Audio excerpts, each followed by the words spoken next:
Today, for your consideration, we are going to take a look at some of the things that are often the most forgotten or neglected preps that every prepper or survivalist should likely take stock of and take more seriously if they find they are lacking in any of these areas. So without further ado, let's take a look at some of these things in no particular order. Number one, getting organized.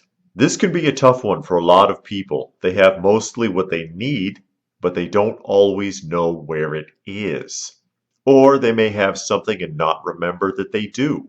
When you're not organized, it's easy to lose track of your equipment, and during an emergency is the worst time to be tearing things apart looking for what you need. Have a place for everything and make sure everything is in its place. And keep lists of what you have and store those lists in appropriate places. For example, if you have a car kit, have a list of what's in the kit taped to the inside of the container's lid for reference.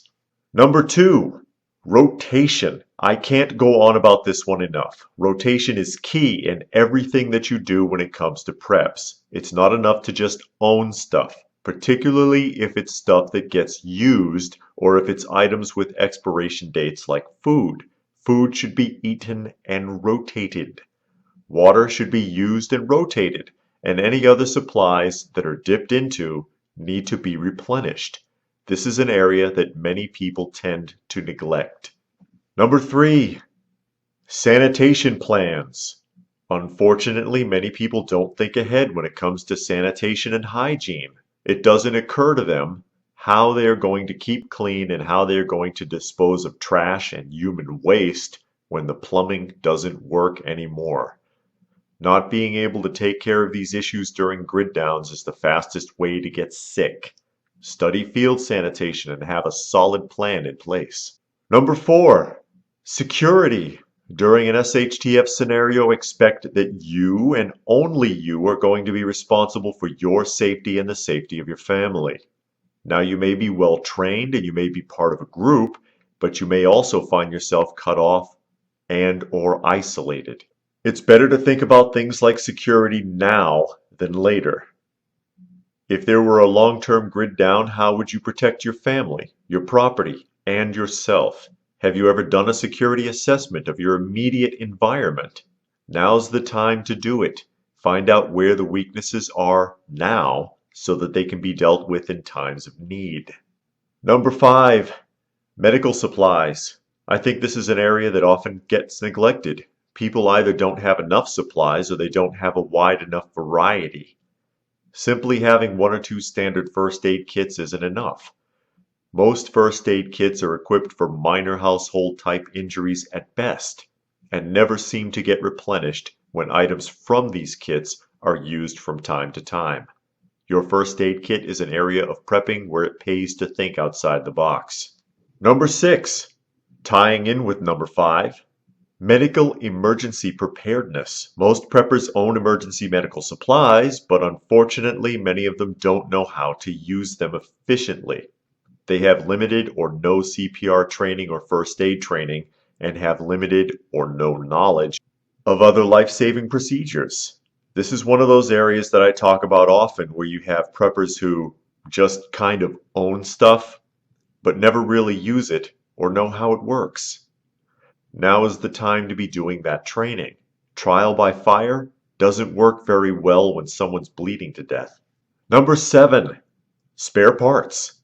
We all have equipment, motors, and even weapons that will need maintenance at some point. But if there is a long-term grid down, those parts will be in short supply. Or more to the point, there will be no supply. If there's some spare part that would be critical to you if it were to fail, best to have a spare now than need it later. Number eight, speaking of spare parts, do you have all the tools that you would need to repair any of your equipment during a disaster? Assess your tools, see what you have, and consider what you think you would need during a disaster. It would be a lot easier for you to track those items down now than after the fall. Number nine, keeping your family in the loop. Not going to lie, this can be a tough one. probably the hardest one on the list. Because of the stigma placed on the prepping and survivalist communities by the media, many people think preppers are crazy. And that gets to be a problem when those people turn out to be your immediate family.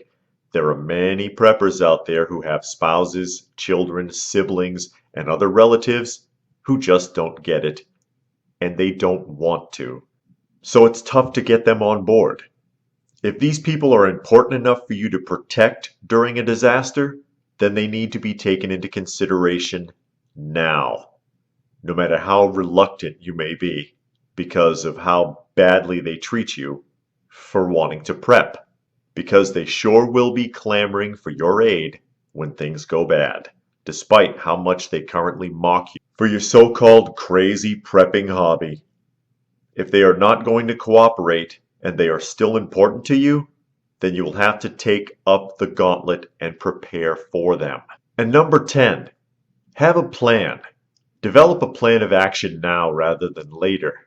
What are you preparing for, and how will you deal with it when it comes? Are you preparing for multiple types of disasters or situations? Then you should be doing a walkthrough for each of them. It doesn't have to be anything elaborate, just realistic. And quite frankly, oftentimes, simple is better. Thinking ahead is what prepping is all about. Once again, there is a lot more to prepping than just owning stuff. And you just knew that I had one more, didn't you? Call it number 11 if you will. Living a healthy lifestyle. Keeping fit and staying in good shape as best you can. I know some of you may be ill and some of you may be old, but that doesn't mean you can't make at least some effort to work on your physical condition. Do your best and stay focused. And remember that this is something that takes time if you're not already there. Results are slow coming, but they do eventually come. So I hope you found this list helpful. If there is anything you would like to add to the list, please feel free to post it in the comments section down below. Do give the video a thumbs up if you got something out of it. I hope that you did. Share it if you can, and subscribe if you are new.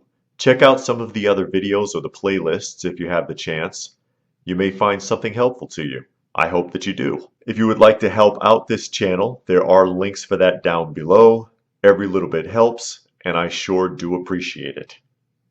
And that being said, as always, stay frosty, folks, and thanks for watching.